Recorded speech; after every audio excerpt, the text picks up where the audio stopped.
ನಮಸ್ತೆ ಸ್ನೇಹಿತರೆ, ಇವತ್ತು ನಾವು 2021ರ TET ಪ್ರಶ್ನೆ ಪತ್ರಿಕೆಯನ್ನು ನೋಡುವ.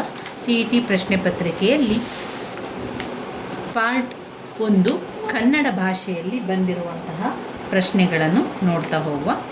ಮೊದಲಿಗೆ ಗದ್ಯ ಭಾಗವನ್ನು ಕೊಟ್ಟಿದ್ದಾರೆ. ಗದ್ಯ ಭಾಗದಲ್ಲಿ ಬಂದಿರುವಂತಹ ಗದ್ಯವನ್ನು ಓದ್ಕೊಂಡು ಅದರಲ್ಲಿ ಕೇಳಿರುವಂತಹ ಪ್ರಶ್ನೆಗೆ ಉತ್ತರವನ್ನು ಬರೀಬೇಕಾಗಿರುವಂಥದ್ದು.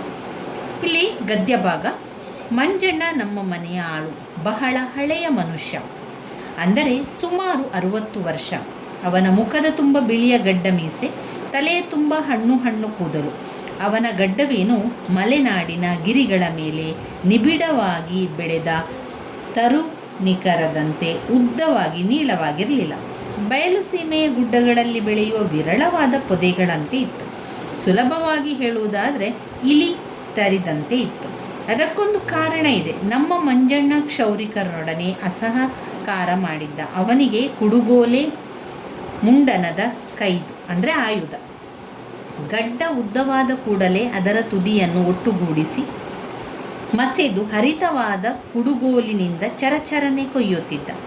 ಬೆಳೆದು ಹಣ್ಣಾಗಿ ನಿಂತ ಭತ್ತದ ಪೈರನ್ನು ಸವರಿ ರಾಶಿ ಮಾಡುವಂತೆ. ಮಂಜಣ್ಣನೆಂದರೆ ನಮಗೆಲ್ಲ ಪ್ರಾಣ, ಏಕೆಂದರೆ ನಮಗೆಲ್ಲ ಅವನೇ ಕತೆಗಾರ. ಆ ವೃದ್ಧ ಮೂರ್ತಿಯನ್ನು ನೋಡಿದ ಕೂಡಲೇ ಹುಡುಗರಾದ ನಮಗೆ ಅವನು ಆಳು ಎಂಬುದು ಮರೆತು ಹೋಗಿ ಅವನಲ್ಲಿ ಗುರುಭಾವ ಉಂಟಾಗುತ್ತಿತ್ತು. ಲವಕುಶರಿಗೆ ವಾಲ್ಮೀಕಿಯನ್ನು ಕಂಡರೆ ಯಾವ ಭಾವ ಉಂಟಾಗುತ್ತಿತ್ತೋ ಆ ಭಾವ. ಆದರೇನು, ನಮಗೆ ಗುರು, ನಮ್ಮ ಹಿರಿಯರಿಗೆ ಆಳು. ಅವನು ದಿನವೂ ಎಲ್ಲರಂತೆ ಕೆಲಸಕ್ಕೆ ಹೋಗಬೇಕಾಗಿತ್ತು. ನಾನು ಒಂದೊಂದು ಸಾರಿ ಹೀಗೆಂದು ಯೋಚಿಸಿದ್ದೆ, ನಾನು ಯಜಮಾನನಾದರೆ ಮಂಜಣ್ಣನಿಗೆ ಕತೆ ಹೇಳುವ ಕೆಲಸವೊಂದನ್ನೇ ಕೊಡುವೆನೆಂದು. ಮುಗ್ಧಾಲೋಚನೆ. ನಾನು 7-8 ವರ್ಷದ ಹುಡುಗ, ಮಂಜಣ್ಣ 60 ವರ್ಷದ ಮುದುಕ. ನಾನು ಯಜಮಾನನಾಗುವ ತನಕ ಅವನು ಬದುಕಿರುವನೇ? ಹೌದು, ಆಗ ಇರುವನೆಂದೇ ಭಾವಿಸಿದ್ದೆ. ಪ್ರತಿದಿನ ಹೊತ್ತು ಎಷ್ಟು ಬೇಗ ಮುಳುಗುವುದು ಎಂದು ನಾವೆಲ್ಲ ಹಾರೈಕೆಯಿಂದ ಎದುರು ನೋಡುತ್ತಾ ಇರುತ್ತಿದ್ದೆವು. ಏಕೆಂದರೆ ಕತ್ತಲಾಗಲು ಮಂಜಣ್ಣ ನಮಗೆ ಕತೆ ಹೇಳುತ್ತಿದ್ದ. ಮಂಜಣ್ಣನೆಂದರೆ ನಿಜವಾಗಿಯೂ ಕಥಾ ಸರಿಸಾಗರ. ಅವೆಲ್ಲ ಅವನ ಕತೆಗಳು ಅಥವಾ ಅನ್ಯರಿಂದ ಕಲಿತವುಗಳು ಏನು ನಮಗೆ ತಿಳಿಯದು. ಕತೆಗಂತೂ ಅವನು ಕಲ್ಪವೃಕ್ಷವೇ ಸರಿ. ಮಂಜಣ್ಣ ಕತೆ ಹೇಳು ಎಂದು ಹೇಳುವುದೇ ತಡ. ಕತೆಯ ಪ್ರವಾಹ ಹಲ್ಲಿಲ್ಲದ ಅವನ ಮುದಿಬಾಯಿಯಿಂದ ಹೊರಸೂಸುತ್ತಿತ್ತು. ನಾವೆಲ್ಲ ಒಂದೇ ಮನಸ್ಸಿನಿಂದ ಕತೆ ಕೇಳುತ್ತಾ ಕುಳಿತು ಬಿಡುತ್ತಿದ್ದೆವು. ಇಲ್ಲಿ ಬರುವಂತಹ ಪ್ರಶ್ನೆಗಳನ್ನು ನೋಡ್ತಾ ಹೋಗುವ. ಮಕ್ಕಳಿಗೆ ಮಂಜಣ್ಣನಲ್ಲಿ ಗುರುಭಾವ ಉಂಟಾಗಲು ಕಾರಣ ಕತೆಗಳನ್ನು ಹೇಳುತ್ತಿದ್ದುದರಿಂದ. ಮಂಜಣ್ಣನ ಕತೆ ಕೇಳಲು ಮಕ್ಕಳ ಹಾರೈಕೆ ಇದು. ಬೇಗ ಹೊತ್ತು ಮುಳುಗಲಿ ಎಂದು ಮಕ್ಕಳ ಹಾರೈಕೆ ಆಗಿತ್ತು. ಮಂಜಣ್ಣ ತನ್ನ ಗಡ್ಡವನ್ನು ತೆಗೆಯಲು ಬಳಸುತ್ತಿದ್ದ ಆಯುಧ ಯಾವುದು? ಕುಡುಗೋಲು. ಲೇಖಕರ ಪ್ರಕಾರ ಮಂಜಣ್ಣನೆಂದರೆ ಕಥಾ ಸರಿಸಾಗರ. ಲೇಖಕರು ಮಂಜಣ್ಣನ ಗಡ್ಡವನ್ನು ಇದಕ್ಕೆ ಹೋಲಿಸಿದ್ದಾರೆ, ಬಯಲು ಸೀಮೆಯ ವಿರಳವಾದ ಪೊದೆಗೆ. ಚರಚರಣೆ ಪದವು ಈ ವ್ಯಾಕರಣಾಂಶಕ್ಕೆ ಸೇರಿದೆ. ಚರಚರಣೆ ಎನ್ನುವಂಥದ್ದು ಅನುಕರಣ ವ್ಯಯ. ಯಾಕಂದರೆ ಅನುಕರಣ ವ್ಯಯದಲ್ಲಿ ಎರಡೂ ಪದಕ್ಕೆ ಅರ್ಥ ಇರೋದಿಲ್ಲ. ಚರಚರ, ಮಿರ ಗಿರ ಜಿರ ಅದೆಲ್ಲ ಕೂಡ ಅನುಕರಣ ವ್ಯಯಕ್ಕೆ ಬರುವಂಥದ್ದು.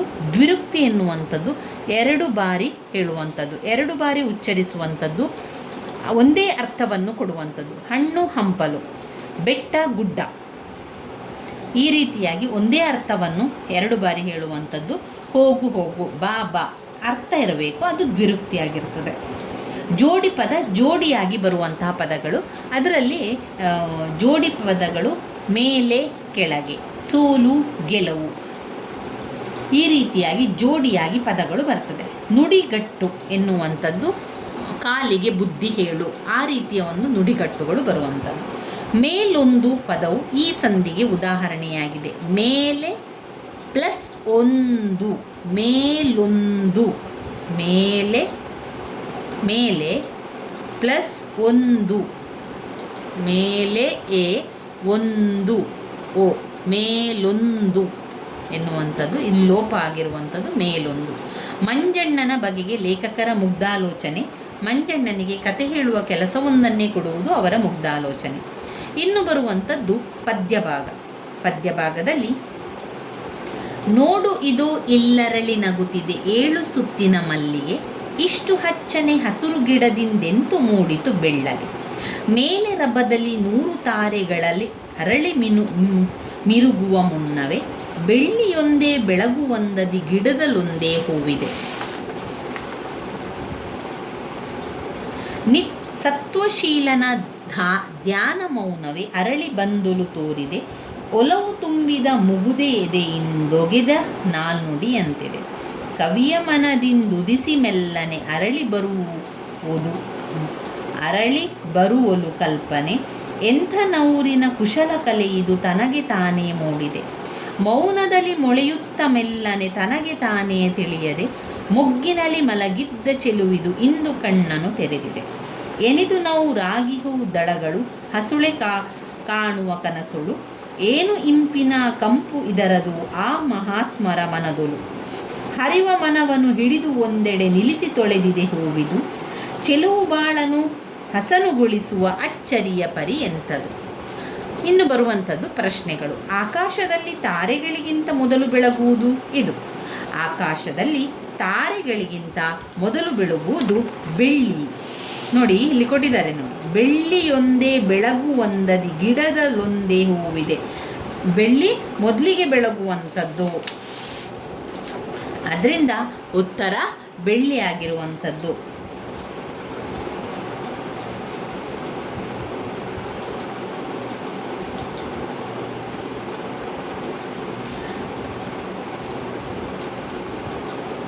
ಅರಳಿ ನಿಂತ ಮಲ್ಲಿಗೆ ಇವರ ನಾಲ್ನುಡಿಯಂತೆ ಕವಿ ಹೇಳಿದ್ದಾರೆ ಮುಗುದೆ. ತನಗೆ ತಾನೇ ಮೂಡಿದ ಮಲ್ಲಿಗೆ ಹೂ ಕವಿಗೆ ಹೀಗೆ ಕಂಡಿದೆ, ಕುಶಲ ಕಲೆಯಂತೆ ಕಂಡಿದೆ. ನವಿರಾಗಿರುವ ಮಲ್ಲಿಗೆಯ ದಳಗಳು ಇವರು ಕಾಣುವ ಕನಸಿನ ಹಾಗೆ ಇದೆ, ಹಸುಳೆ ಕಾಣುವ ಕನಸು. ಮಲ್ಲಿಗೆ ಹೂ ಇದನ್ನು ಒಂದೆಡೆ ನಿಲ್ಲಿಸಿ ತೊಳೆಯಿತು ಎಂದು ಕವಿ ಹೇಳ್ತಾರೆ. ಹರಿವ ಮನವನು.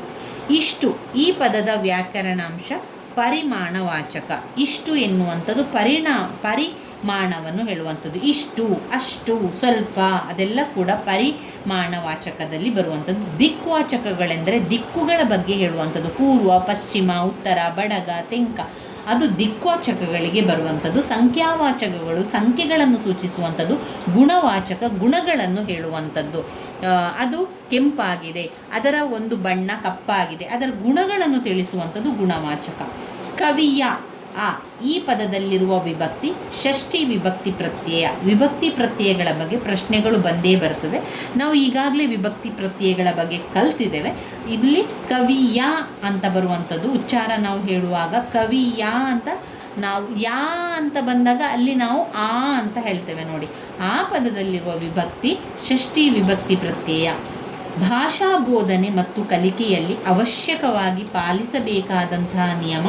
ಭಾಷಾ ಬೋಧನೆ ಮತ್ತು ಕಲಿಕೆಯಲ್ಲಿ ಅವಶ್ಯಕವಾಗಿ ಪಾಲಿಸಬೇಕಾದಂತಹ ನಿಯಮ ಅನುಕರಣೆ ಮತ್ತು ಅಭ್ಯಾಸ. ಅನುಕರಣೆ ಮಾಡಬೇಕು, ಹಾಗೆ ಅದರ ಜೊತೆಗೆ ಅಭ್ಯಾಸವನ್ನು ಮಾಡಿದರೆ ಅಲ್ಲಿ ಭಾಷಾ ಬೋಧನೆ ಮತ್ತು ಕಲಿಕೆಯಲ್ಲಿ ಅವಶ್ಯಕವಾಗಿ ಆ ಒಂದು ನಿಯಮ ಇದ್ದರೆ ಒಳ್ಳೆಯ ರೀತಿಯಲ್ಲಿ ಕಲೀಲಿಕ್ಕೆ ಸಾಧ್ಯ ಆಗ್ತದೆ. ಸಾಕ್ರೆಟಿಸ್ ಪದ್ಧತಿ ಎಂದೇ ಹೆಸರಾಗಿರುವ ಪದ್ಧತಿ ಅದು ಪ್ರಶ್ನೋತ್ತರ ಪದ್ಧತಿಯಾಗಿದೆ. ಇವುಗಳಲ್ಲಿ ಭಾಷಾ ಆಟಗಳಿಗೆ ಹೊರತಾದದ್ದು ಯಾವುದು? ಅಂತ್ಯಾಕ್ಷರಿ ಭಾಷಾ ಆಟಗಳಿಗೆ ಹೊರತಾಗಿರುವಂಥದ್ದು. ಇನ್ನು ಬರುವಂಥದ್ದು ಬೋಧನಾಶಾಸ್ತ್ರಗಳೆಲ್ಲ ಕೂಡ ಬರ್ತದೆ. ಪ್ರಾಥಮಿಕ ಹಂತದಲ್ಲಿ ಓದು ಬರಹ ಕಲಿಸಲು ಅಳವಡಿಸಬೇಕಾದ ಕ್ರಮ ಯಾವುದು? ಪ್ರಾಥಮಿಕ ಹಂತ ಅಂತ ಬಂದಾಗ ಪುಟಾಣಿ ಮಕ್ಕಳಿಗೆ ಅನುಕರಣೆ ಮಾಡಲಿಕ್ಕೆ ಹೇಳುವಂಥದ್ದು, ನಂತರ ಅಭ್ಯಾಸವನ್ನು ಮಾಡಬೇಕು. ಇವಾಗ ಅವರು ಒಂದು ಸ್ಲೇಟಿನಲ್ಲಿ ಆ ಬರೀತಾರೆ ಅಂತ ಹೇಳಿದಾಗ ನಾವು ಆ ಅಂತ ಹೇಳಿಕೊಟ್ಟಾಗ ಅದನ್ನು ಅವರು ಅನುಕರಣೆಯನ್ನು ಮಾಡಬೇಕು. ನಂತರ ಅವರು ಅದಲ್ಲೇ ತಿದ್ದುಪಡಿಯನ್ನು ಅದನ್ನೇ ಬರಿತಾ ಅಭ್ಯಾಸವನ್ನು ಮಾಡುವಂಥದ್ದು. ಅದರಿಂದ ಅನುಕರಣೆ ಮತ್ತು ಅಭ್ಯಾಸ. ಅಕ್ಷರ ಮತ್ತು ಪದ ಜೋಡಣೆ ಕಲಿಸುವ ಪ್ರಮುಖ ಸಾಧನ ಯಾವುದು? ಅಕ್ಷರ ಜೋಡಣೆ ಅಂತ ಬಂದಾಗ ಅದು ಕಾಪಿ ಪುಸ್ತಕ ಬರೆಯುವಂಥದ್ದು. ಅಕ್ಷರ ಮತ್ತು ಪದ ಜೋಡಣೆಯನ್ನು ಮಾಡುವಂಥದ್ದು. ಸೂಕ್ಷ್ಮ ವಾಚನ ಎಂದರೇನು? ಸೂಕ್ಷ್ಮ ವಾಚನ ಅಂದರೆ ನಿರ್ದಿಷ್ಟ ಮಾಹಿತಿ ಅಥವಾ ನಿರ್ದಿಷ್ಟ ಅಂಶವನ್ನು ಅನ್ವೇಷಿಸಲು ಓದುವಂಥದ್ದೇ ಸೂಕ್ಷ್ಮ ವಾಚನ. ನಿರ್ದಿಷ್ಟ ಮಾಹಿತಿ ಅಂಶವನ್ನು ಅನ್ವೇಷಿಸಲು ಓದುವಂಥದ್ದು. ಉತ್ತಮ ಮಾತುಗಾರಿಕಾ ಕೌಶಲ್ಯ ಬೆಳೆಸುವಂತಹ ಚಟುವಟಿಕೆ ಯಾವುದು? ಉತ್ತಮ ಮಾತುಗಾರಿಕೆ ಆಗಬೇಕು ಅಂತ ಹೇಳಿದರೆ ಅದು ಪಾತ್ರ ಅಭಿನಯ ಮಾಡುವಂಥದ್ದು. ಅದರಲ್ಲಿ ನಾವು ಪಾತ್ರಗಳ ಅಭಿನಯವನ್ನು ಮಾಡಲಿಕ್ಕೆ ಒಂದು ಮಾತುಗಳನ್ನು ನಾವು ಬಾಯ್ಪಾಠ ಮಾಡಿ ಆದರೂ ಆ ಪಾತ್ರವನ್ನು ಕಲಿಬೇಕಾಗ್ತದೆ. ಇದು ಗದ್ಯ ಬೋಧನೆಯ ಪ್ರಮುಖ ಉದ್ದೇಶ. ಗದ್ಯ ಭಾಗ ಅಂತ ಬಂದಾಗ ಅಲ್ಲಿ ಓದು, ಬರಹ, ಗ್ರಹಿಕೆ, ಅಭಿವ್ಯಕ್ತಿ ಸಾಮರ್ಥ್ಯ ಅದೆಲ್ಲ ಬರುವಂಥದ್ದು ಗದ್ಯ ಭಾಗದಲ್ಲಿ. ಇದು ನೋಡಿ, ಆನಂದ, ಸೌಂದರ್ಯ ಪ್ರಜ್ಞೆ, ರಸಸ್ವಾದನೆ, ಗಾಯನ, ಅಭಿನಯ ಕೌಶಲ್ಯ ಇದೆಲ್ಲ ಬರುವಂಥದ್ದು ನಮಗೆ ಪದ್ಯ ಬೋಧನೆಯಲ್ಲಿ. ಇಲ್ಲಿ ಗದ್ಯ ಬೋಧನೆಯಲ್ಲಿ ಪ್ರಮುಖ ಉದ್ದೇಶ ಏನು ಅಂದರೆ ಓದು ಬರಬೇಕು, ಬರಹ ಬರಬೇಕು, ಅದು ಗ್ರಹಿಕೆ ಬರಬೇಕು, ಅಭಿವ್ಯಕ್ತಿ ಬರಬೇಕು, ಅಭಿವ್ಯಕ್ತಿ ಸಾಮರ್ಥ್ಯ ಬೆಳೆಸುವಂಥದ್ದು. ಇದೆಲ್ಲ ಕೂಡ ಗದ್ಯ ಬೋಧನೆಯ ಪ್ರಮುಖ ಉದ್ದೇಶ. ಗಮಕ ಕಲೆ ಅಂದರೆ ಏನು? ಕಾವ್ಯದ ಗಾಯನವೇ ಗಮಕ ಕಲೆಯಾಗಿರುವಂಥದ್ದು. ಪರಿಹಾರ ಬೋಧನೆಯಲ್ಲಿ ಶಿಕ್ಷಕರು ಮುಖ್ಯವಾಗಿ ಪಾಲಿಸಬೇಕಾದ ಕ್ರಮ ಏನು? ಪರಿಹಾರ ಬೋಧನೆಯನ್ನು ಮಾಡಬೇಕಾದ್ರೆ ಕಲಿಕಾ ಸಾಮರ್ಥ್ಯದಲ್ಲಿ ದೋಷ ಕಂಡುಬರುವಂತಹ ದೋಷದ ನಿವಾರಣೆ ಮಾಡುವಂಥದ್ದೇ ಕಲಿಕಾ ಸಾಮರ್ಥ್ಯವಾಗಿದೆ. ಕಲಿಕಾ ಸಾಮರ್ಥ್ಯದಲ್ಲಿ ಕಂಡುಬರುವ ದೋಷ ನಿವಾರಣೆ ಮಾಡುವಂಥದ್ದು ಪರಿಹಾರ ಬೋಧನೆಯಲ್ಲಿ ಶಿಕ್ಷಕರು ಮುಖ್ಯವಾಗಿ ಪಾಲಿಸಬೇಕಾದಂತಹ ಕ್ರಮವಾಗಿರುವಂಥದ್ದು. ನೀಲನಕಾಶೆಯಿಂದಾಗುವ ಪ್ರಯೋಜನಗಳಲ್ಲಿ ಇದು ಸೇರಿಲ್ಲ ಅಂತ ಕೇಳಿದ್ದಾರೆ. ನೀವು ಪ್ರಶ್ನೆಗಳನ್ನು ಸರಿಯಾಗಿ ಗಮನ ಇಟ್ಟು ಓದ್ಕೊಳ್ಬೇಕು. ಅವರು ಕೆಲವೊಮ್ಮೆ ಟ್ವಿಸ್ಟ್ ಆಗಿ ಕೊಡುವಂಥದ್ದು ನೀಲನಕಾಶೆಯಿಂದಾಗುವ ಪ್ರಯೋಜನಗಳು ಅಂತ ನಾವು ಯೋಚನೆ ಮಾಡಿರ್ತೇವೆ, ಆದರೆ ಕೊನೆಯದಾಗಿ ಅವರು ಸೇರಿಲ್ಲ ಅಂತ ಹೇಳಿರ್ತಾರೆ. ನೋಡಿ, ಅದರಲ್ಲಿ ಬಂದಿರುವಂಥ ಉತ್ತರ ಪ್ರಶ್ನೆ ಪತ್ರಿಕೆ ರಚಿಸಲು ಮಾರ್ಗದರ್ಶನ ನೀಡುತ್ತದೆ, ಪ್ರಶ್ನೆ ಪತ್ರಿಕೆ ರಚನೆಯಲ್ಲಿ ಗೊಂದಲವನ್ನುಂಟು ಮಾಡುತ್ತದೆ, ಪ್ರಶ್ನೆಗಳ ಪುನರಾವರ್ತನೆಯನ್ನು ತಡೆಯುತ್ತದೆ, ವಿವಿಧ ಉದ್ದೇಶಗಳಿಗನುಗುಣವಾಗಿ ವಿವಿಧ ರೀತಿಯ ಪ್ರಶ್ನೆಗಳನ್ನು ರಚಿಸಲು ನೆರವಾಗ್ತದೆ. ಉಳಿದ 3 ಪ್ರಶ್ನೆ ಉತ್ತರಗಳೇನಾಗಿರ್ತದೆ ಅಂದರೆ ನೀಲನಕಾಶೆಯಿಂದ ಉಂಟಾಗುವ ಪ್ರಯೋಜನವನ್ನು ತಿಳಿಸ್ತದೆ. ಇವಿಷ್ಟು ನೋಡಿದರೆ ಪ್ರಯೋಜನ ಅಂತ ನಮಗೆ ಆಗ್ತದೆ. ಪ್ರಯೋಜನ ಯಾವುದೆಲ್ಲ ಅಂತ ನಾವು ನೋಡ್ತಾ ಹೋಗಬೇಕು. ಉಳಿದ ಒಂದಿರುವಂತಹ ಉತ್ತರ ಇದೆಯಲ್ಲ, ಅದು ಸೇರಿಲ್ಲದಿರುವಂಥದ್ದು. ಪ್ರಶ್ನೆ ಪತ್ರಿಕೆಯಲ್ಲಿ ಗೊಂದಲವನ್ನುಂಟು ಮಾಡುವುದು ಸೇರಿಲ್ಲ.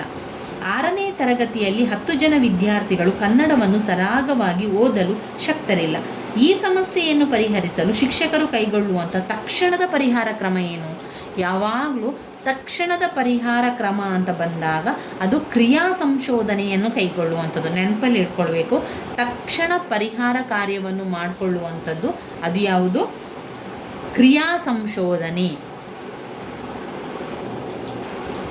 ತಕ್ಷಣದ ಪರಿಹಾರದ ಕಾರ್ಯ ಕ್ರಿಯಾ ಸಂಶೋಧನೆ ಕೈಗೊಳ್ಳುವಂಥದ್ದು. ಹೆಮ್ಮರ ಪದವು ಯಾವ ಸಮಾಸಕ್ಕೆ ಉದಾಹರಣೆ? ಹಿರಿದಾದ ಮರ. ಒಂದು ವಿಷಯವನ್ನು ಅದನ್ನು ವಿಶೇಷವಾಗಿ ಹೇಳುವಂಥದ್ದು. ಹಿರಿದಾದ ಮರ ಹೆಮ್ಮರ, ಅದು ಕರ್ಮಧಾರೆಯ ಸಮಾಸದಲ್ಲಿ ಬರುವಂಥದ್ದು. ಮೃಗ, ಈ ಪದದ ತದ್ಭವ ರೂಪ ಇದಾಗಿದೆ. ಮೃಗ ಎನ್ನುವಂಥದ್ದು ಮಿಗ ಅಂತ ಹೇಳುವಂಥದ್ದು. ಮೃಗ ಒಂದು ಅಕ್ಷರ ಅದೇ ಇರ್ತದೆ, ಮತ್ತೊಂದು ಪದದಲ್ಲಿ ಬದಲಾವಣೆಗಳಿರುವಂಥದ್ದು. ಮೃಗ ಎನ್ನುವಂಥದ್ದು ಮಿಗ ಎನ್ನುವಂಥ ತದ್ಭವ ರೂಪ ಇದಾಗಿದೆ. ಹೊಟ್ಟು ಕುಟ್ಟು ಎನ್ನುವಂಥ ನುಡಿಗಟ್ಟಿನ ಅರ್ಥ ಉಪಯೋಗವಿರದ ಕೆಲಸ ಮಾಡು ಅಂತ ಅರ್ಥವಾಗಿರುವಂಥದ್ದು.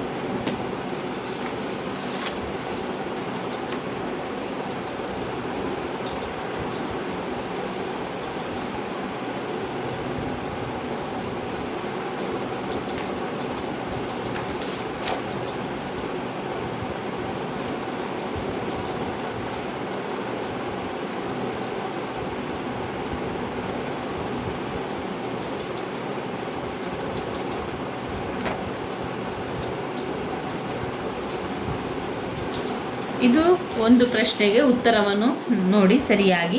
ಆಕಾಶದಲ್ಲಿ ತಾರೆಗಳಿಗಿಂತ ಮೊದಲು ಬೆಳಗುವುದು ಇದು ಅಂತ ಬಂದಿದೆ. ಇದರಲ್ಲಿ ಈ 2 ಆನ್ಸರಲ್ಲಿ ಒಂದು ಸ್ವಲ್ಪ ಕನ್ಫ್ಯೂಸ್ ಇರುವಂಥದ್ದು.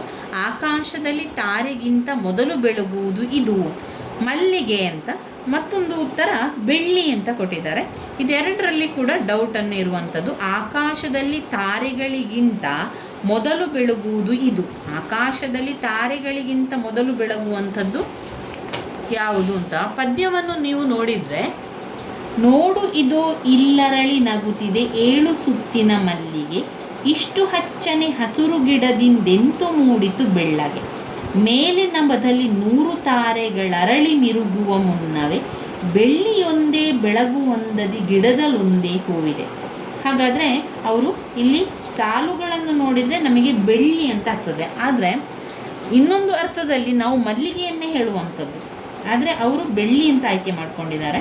ಮೇಲೆ ನಭದಲ್ಲಿ 100 ತಾರೆಗಳರಳಿ ಮಿರುಗುವ ಮುಂದವೇ, ಅಂದರೆ ತಾರೆ ಅರಳುವಂತಹ ಮುನ್ನವೇ ಬೆಳ್ಳಿಯೊಂದೇ ಬೆಳಗುವಂದದಿ ಅಂತ ಬಂದಿದೆ ನೋಡಿ. ಆಕಾಶದಲ್ಲಿ ತಾರೆಗಳಿಗಿಂತ ಮೊದಲು ಬೆಳಗುವಂಥದ್ದು ಬೆಳ್ಳಿಯೊಂದೇ ಅಂತ ಅಲ್ಲಿ ಕೊಟ್ಟಿರುವ ಕಾರಣ ನಾವು ಬೆಳ್ಳಿ ಅಂತ ಅವರು ಆಯ್ಕೆ ಮಾಡಿಕೊಂಡಿದ್ದಾರೆ. ಆದರೆ ನಾವು ಇನ್ನೊಂದು ರೀತಿಯಲ್ಲಿ ಯೋಚನೆ ಮಾಡಿದರೆ ನಾವು ಮಲ್ಲಿಗೆ ಅಂತ ಹೇಳುವಂಥದ್ದು. ಆದರೆ ಉತ್ತರ ಅದು ಬೆಳ್ಳಿ ಆಗಿರುವಂಥದ್ದು, ಬೆಳ್ಳಿ ಅಂತ ಬರುವಂಥದ್ದಾಗಿರ್ತದೆ. ಇವಿಷ್ಟು ನಮ್ಮ 2021 TET ಕನ್ನಡ ಪರೀಕ್ಷೆಯ ಒಂದು ಪ್ರಶ್ನೆ ಮತ್ತು ಉತ್ತರಗಳಾಗಿದೆ. ಈ ರೀತಿ ನಾವು ಎಲ್ಲ ಪ್ರಶ್ನೆ ಪತ್ರಿಕೆಗಳನ್ನು ನೋಡ್ತಾ ಹೋಗುವ. ಈ ರೀತಿಯಾಗಿ ಓದ್ಕೊಳ್ಳೋದ್ರಿಂದ ನಮಗೆ ಬೇಗನೆ ನೆನಪಲ್ಲಿ ಇಟ್ಕೊಳ್ಳಿಕ್ಕೆ, ಹಾಗೆಯೇ ನಮಗೆ ಅದನ್ನು ಯಾವ ರೀತಿ ಸಾಲ್ವ್ ಮಾಡಬೇಕು ಎನ್ನುವಂಥದ್ದೆಲ್ಲ ಅರ್ಥ ಆಗಲಿಕ್ಕೆ ತುಂಬಾ ಸಹಾಯ ಆಗುವಂಥದ್ದು ಪ್ರಶ್ನೆ ಪತ್ರಿಕೆಯನ್ನು ಓದ್ಕೊಳ್ಳುವಂಥದ್ದು. ನೀವು ಬೇರೆ ಬೇರೆ ಪುಸ್ತಕಗಳನ್ನು ಓದ್ಕೊಳ್ಬೋದು, ಆದರೆ ಈ ರೀತಿಯ ಪ್ರಶ್ನೆಗಳನ್ನು ಓದ್ಕೊಳ್ಳೋದ್ರಿಂದ ಪರೀಕ್ಷೆಗೆ ಬರೀಲಿಕ್ಕೂ ಕೂಡ ತುಂಬಾ ಅನುಕೂಲ ಆಗ್ತದೆ. ಹಾಗೆ ನಮಗೆ ಆ ಒಂದು ಯಾವ ರೀತಿ ಆಯ್ಕೆ ಮಾಡಿಕೊಳ್ಬೇಕು ಎನ್ನುವಂಥದ್ದು ಗೊತ್ತಾಗಲಿಕ್ಕೂ ಕೂಡ ತುಂಬಾ ಸಹಾಯ ಆಗ್ತದೆ. ಈ ರೀತಿಯಾಗಿ ಓದ್ತಾ ಹೋಗಬೇಕಾದ್ರೆ ನೀವು ಈಗ ನೋಡಿ, ಉದಾಹರಣೆಗೆ ಇಷ್ಟು ಪದ ವ್ಯಾಕರಣಾಂಶ ಯಾವುದೆಲ್ಲ ಕೊಟ್ಟಿದ್ದಾರೆ ಈ ವಿಷಯದ ಬಗ್ಗೆ ನೀವು ಓದ್ಕೊಳ್ಬೇಕು. ಈ 4 ವಿಚಾರದ ಬಗ್ಗೆ ಓದ್ಕೊಳ್ಬೇಕು. ಇನ್ನು ಕವಿಯ ಪದದಲ್ಲಿರುವ ವಿಭಕ್ತಿ ಅಂದರೆ ವಿಭಕ್ತಿ ಪ್ರತ್ಯಯದಿಂದ ಪ್ರಶ್ನೆಗಳು ಬರ್ತದೆ ಅಂತ ಆಯಿತು. ಹಾಗಾದರೆ ನಾವು ವಿಭಕ್ತಿ ಪ್ರತ್ಯಯವನ್ನು ಸರಿಯಾಗಿ ಕಲಿತುಕೊಳ್ಬೇಕು. ಅದಾದ ನಂತರ ಬರುವಂಥದ್ದು ಬೋಧನಾಶಾಸ್ತ್ರದಲ್ಲಿ ನಾವು 4 ಪ್ರಶ್ನೆಗಳು ಕೂಡ ನಮಗೆ ಒಂದು ರೀತಿಯ ಕನ್ಫ್ಯೂಸಲ್ಲಿರ್ತದೆ. ನಾವು 4 ಉತ್ತರಗಳನ್ನು ಓದಬೇಕಾದ್ರೆ ನಮಗೇನು ಅನ್ನಿಸ್ತದೆ ಅಂದರೆ ಇದರಲ್ಲಿ ಇದಾಗಿರ್ಬೋದಾ, 2ನೇದಿರ್ಬೋದಾ, 3ನೇದಿರ್ಬೋದಾ, ಇಲ್ಲ 4ನೇದು ಕೂಡ ಇರ್ಬೋದು ಎನ್ನುವಂತಹ ಗೊಂದಲಗಳು ನಮಗೆ ಬಂದೇ ಬರುವಂಥದ್ದು ಸಹಜ. ಆವಾಗ ನಾವು ಕೆಲವೊಂದು ಟ್ರಿಕ್ಗಳನ್ನು ಬಳಸ್ಕೊಳ್ಬೇಕು. ಅಂದರೆ ಈಗ ಉದಾಹರಣೆಗೆ ನೀಲನಕ್ಷೆಯಿಂದಾಗುವ ಪ್ರಯೋಜನಗಳಲ್ಲಿ ಇದು ಸೇರಿಲ್ಲ ಅಂತ ಕೇಳಿದ್ದಾರೆ. ಈ ರೀತಿಯಾಗಿ ಸೇರಿಲ್ಲ, ಮಾಡಲಿಲ್ಲ, ಕೊಡಲಿಲ್ಲ ಅಂತ ಬಂದಾಗ ನಾವು ಒಂದನ್ನು ಆಯ್ಕೆ ಮಾಡುವ ಬದಲು ಇವಿಷ್ಟನ್ನು ಆಯ್ಕೆ ಮಾಡ್ಕೊಳ್ಳಿ. ನೀಲನಕಾಶೆಯಿಂದ ಉಂಟಾಗುವ ಪ್ರಯೋಜನಗಳು ಯಾವುದು ಇದರಲ್ಲಿ ಅಂತ ಮೊದಲಿಗೆ ಆಯ್ಕೆ ಮಾಡಿಕೊಳ್ಳಿ. ಆವಾಗ ಅದರಲ್ಲಿ ಒಂದು ಉಳಿದಿರ್ತದಲ್ವ, ಅದು ನೀಲನಕಾಶೆಯಿಂದ ಉಂಟಾಗುವ ಪ್ರಯೋಜನಗಳಲ್ಲಿ ಸೇರಿಲ್ಲದಿರುವಂತಹ ಒಂದು ಉತ್ತರ ಆಗಿರುವಂಥದ್ದು. ಈ ರೀತಿಯಾಗಿ ಕೆಲವೊಂದು ಟ್ರಿಕ್ಗಳನ್ನು ಕೂಡ ನೀವು ಬಳಸಬೇಕಾಗ್ತದೆ. ಇನ್ನು ಕೆಲವೊಂದು ನೇರವಾಗಿ ಪ್ರಶ್ನೆಗಳನ್ನು ಕೇಳೋದ್ರಿಂದ ಅದು ನಾವು ಇಷ್ಟು ಓದಿದರೂ ಕೂಡ ನಮಗೆ ಅದು ಕೆಲವೊಮ್ಮೆ ಬರೀಲಿಕ್ಕೆ ಸಾಧ್ಯ ಆಗೋದಿಲ್ಲ. ಇನ್ನು ಇದು ಹೆಮ್ಮರ ಪದದ ಸಮಾಸಕ್ಕೆ ಉದಾಹರಣೆ ಅಂತ ಕೇಳಿದ್ದಾರೆ. ಸಮಾಸಗಳನ್ನು ಪ್ರಶ್ನೆಗಳನ್ನು ಕೇಳ್ತಾರೆ. ಆದ್ದರಿಂದ ಅದಕ್ಕೆ ಅವರು ಕೊಟ್ಟಿರುವಂತಹ ಕೆಲವೊಂದು ಉದಾಹರಣೆಗಳನ್ನು ನೀವು ಓದ್ಕೊಳ್ಬೇಕು ಸಮಾಸ ಅಂತ ಬಂದಾಗ. ಇನ್ನು ತದ್ಭವ ತತ್ಸಮ ತದ್ಭವ ಹೇಗೆ ಬರ್ತದೆ ಎನ್ನುವಂಥ ನಿಮಗೆ ಗೊತ್ತಿರಲಿ. ಆದರೆ ಅವರು ಯಾವ ಉದಾಹರಣೆಯನ್ನು ಕೊಡ್ತಾರೆ ಅಥವಾ ಅದನ್ನೇ ಕೊಡ್ತಾರೆ ನಮಗೆ ಗೊತ್ತಿರುವುದಿಲ್ಲ. ಆದ್ದರಿಂದ ತತ್ಸಮ ಹೇಗೆ ಬರ್ತದೆ, ತದ್ಭವ ಹೇಗೆ ಬರ್ತದೆ ಅಂತ ನಿಮಗೊಂದು ಗೊತ್ತಿರಬೇಕು. ಅಂದರೆ ಈ ರೀತಿಯ ಪ್ರಶ್ನೆಯನ್ನು ನೀವು ನೋಡ್ಕೊಳ್ಬೇಕು. ಇಲ್ಲಿ ಮೃಗ ಈ ಪದದ ತದ್ಭವ ರೂಪ ಇದಾಗಿದೆ ಅಂತ ಹೇಳಿದ್ದಾರೆ. ತದ್ಭವ ರೂಪ ಇದೆ ಅಂತ ಆದರೆ ಅಲ್ಲಿ ತತ್ಸಮ ರೂಪ ಕೂಡ ಬೇಕು. ತದ್ಭವ ರೂಪ ಹೇಗೆ, ಅಲ್ಲಿರುವಂತಹ ಅಕ್ಷರ ಬದಲಾವಣೆಗಳಾಗುವಂಥದ್ದು. ಮೃಗ ಎನ್ನುವಂಥದ್ದು ಮಿಗ ಎಂದಾಗುವಂಥದ್ದು ಇದೆಯಲ್ಲ, ಅದು ನಮ್ಮ ಒಂದು ತದ್ಭವ ರೂಪಕ್ಕೆ ಬರ್ತದೆ. ತತ್ಸಮ ರೂಪ ಅಂದರೆ ಈಗ ಮಿಗ ಅಂತ ಇರುವಂಥದ್ದು ಮೃಗ, ಸರಿಯಾದ ಒಂದು ಉತ್ತರದಲ್ಲಿ ಅರ್ಥದಲ್ಲಿ ಬರುವಂಥದ್ದು, ಅದು ತತ್ಸಮ ರೂಪದಲ್ಲಿ ಬರುವಂಥದ್ದು. ಇನ್ನು ನುಡಿಕಟ್ಟುಗಳಿರ್ಬೋದು, ಅದರಲ್ಲಿ ಬೇರೆ ಬೇರೆ ಅನುಕರಣ ವ್ಯಯ, ಆಮೇಲೆ ಈ ರೀತಿಯ ಅನುಕರಣ ವ್ಯಯಗಳು, ದ್ವಿರುಕ್ತಿಗಳು, ಇವುಗಳನ್ನೆಲ್ಲ ಅದರಲ್ಲಿ ಕೇಳ್ತಾರೆ. ನಾವು ಅದನ್ನು ಓದ್ಕೊಳ್ಬೇಕು. ಇನ್ನು ಮುಂದೆ ಬರುವಂತಹ ಪ್ರಶ್ನೆ ಇದು ಪಾರ್ಟ್ 1 ಲ್ಯಾಂಗ್ವೇಜ್ 1 ಇಂಗ್ಲೀಷ್, ಅದನ್ನು ನಾವು ಮುಂದಿನ ವಿಡಿಯೋದಲ್ಲಿ ತಿಳಿತಾ ಹೋಗುವ ಸ್ನೇಹಿತರೆ. ಆದಷ್ಟು ಪ್ರಶ್ನೆ ಪತ್ರಿಕೆಗಳನ್ನು ನೋಡ್ತಾ ಅವುಗಳ ಬಗ್ಗೆ ಅಭ್ಯಾಸವನ್ನು ಮಾಡ್ತಾ ಹೋಗುವ. ನನ್ನ ವಿಡಿಯೋಸ್ ಎಲ್ಲ ನಿಮಗೆ ಇಷ್ಟ ಆಗಿದ್ದರೆ ಲೈಕ್ ಕೊಡಿ, ಶೇರ್ ಮಾಡಿ, ಸಬ್ಸ್ಕ್ರೈಬ್ ಮಾಡಲಿಕ್ಕೆ ಮರಿಬೇಡಿ ಸ್ನೇಹಿತರೆ. ಧನ್ಯವಾದಗಳು.